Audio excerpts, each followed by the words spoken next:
Hi, my name is Mrs. Michael. I'm the science teacher, and today I'm going to show you how to make bubble solution. I've been making this for years, and it works beautifully from working with the kindergartners to my fifth graders to middle school and high school. Everybody loves bubbles. Best part is that you can do this with materials you probably have already in your kitchen, because it only takes three ingredients. You need dish soap. For whatever reason, I'm not quite sure why, Dawn dish soap seems to work the best, especially if it's the non-platinum. I don't know if there's something extra in the materials or something like that. If you do have platinum, it will work, definitely. But if you can find some without it, it's even better. I found this at Ralph's. It was like $1.50 because it's a smaller container, which is perfect for what we need. You need corn syrup. Doesn't matter if it's light corn syrup or dark corn syrup. If you can manage to find glycerin, like from CVS or a pharmacy, that actually works even better, but glycerin is expensive and most people don't have it around their house. The only other thing you need is water. So you're also going to need a relatively large bowl. It doesn't make a whole bunch, but you can always up the proportions and make as much as you need. When I do this with my son, I honestly will make it in like 1 gallon containers and put it in an old milk jug, so then we can just pour out however much we need. So the first thing that I'm going to do is I'm going to measure my dish soap. So for this one, I'm going to do 1/3 of a cup. So the reason why I start with the dish soap is because then when I do the corn syrup later, it's not quite as sticky, so it doesn't stay in there as much. So I'm just going to pour it into the bottom.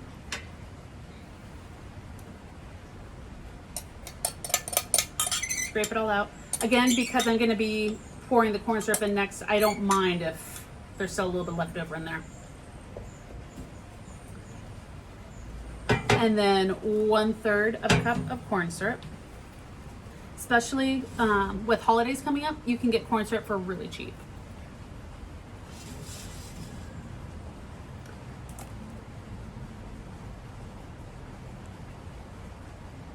There we go. So I'm gonna mix my corn syrup and my dish soap in the bowl first. It's not gonna measure perfectly, or it's not gonna combine perfectly, but you want it to be relatively homogeneous. You don't wanna see big chunks of corn syrup. You don't wanna see big sections that there's just dish soap. You want it to all be pretty nice and combined. Do not use a mixer. You can even see there's a couple little random bubbles that are starting to pop out, and that's fine, just from the dish soap. So for this recipe, the best proportions are 1 to 1 to 3. So I did 1/3 a cup of dish soap, 1/3 a cup of corn syrup, so I'm going to do 1 cup of water. So if you want to make this for a larger one, you can do 1 cup of corn syrup to 1 cup of dish soap to 3 cups of water. But for today, we're just going to go small.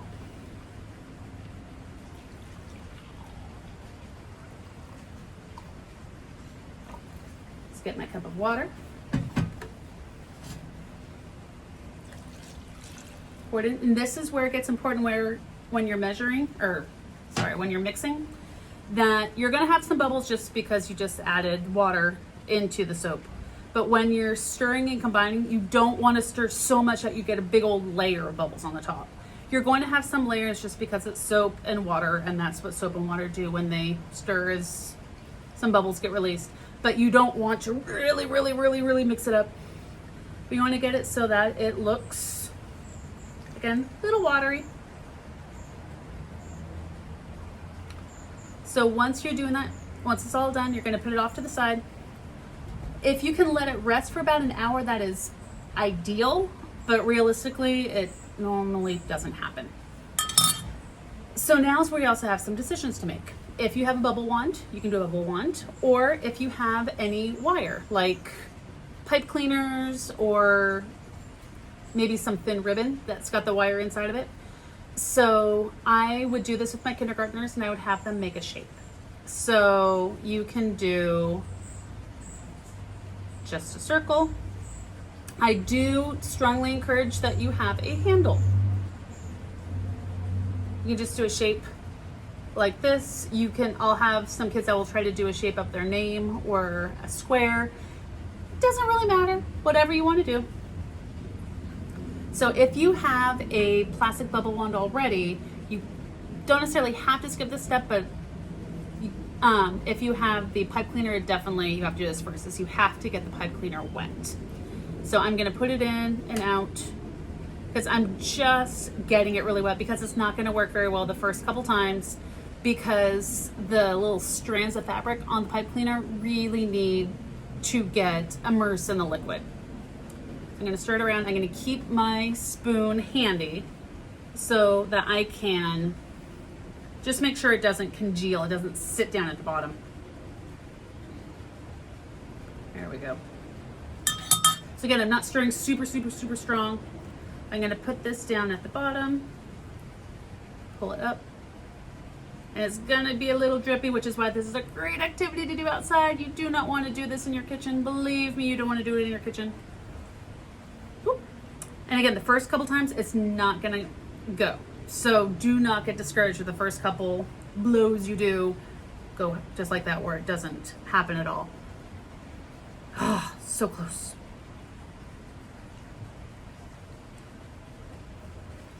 There we go. Now we're starting to get it. And there it goes. So bubble solution is super fun. Again, if you have time to sort of let it sit for a little bit, it really helps the sugars and the glycerin or whatever condensing unit really hang on and make those bubbles longer lasting. Don't keep it in the refrigerator, but if you put it in an airtight container, you can just leave it out on your counter or out on your porch or something like that. Because of the corn syrup, if you do it outside and you leave it out in the hot sun, it might leave a little like sugar ring, but that's only if you use a lot of corn syrup on a very hot day and you make a huge mess.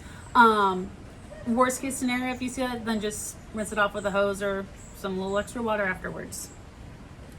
But this is one of my son's favorite activities to do, and we have a great time with it.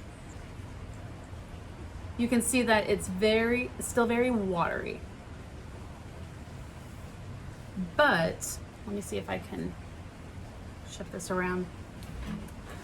You can also see though that the bubbles that it's making, and of course now it's popping. There we go. Making pretty big bubbles. It's a great experiment to do for if you want to test to make a whole bunch of little bubbles or bigger ones.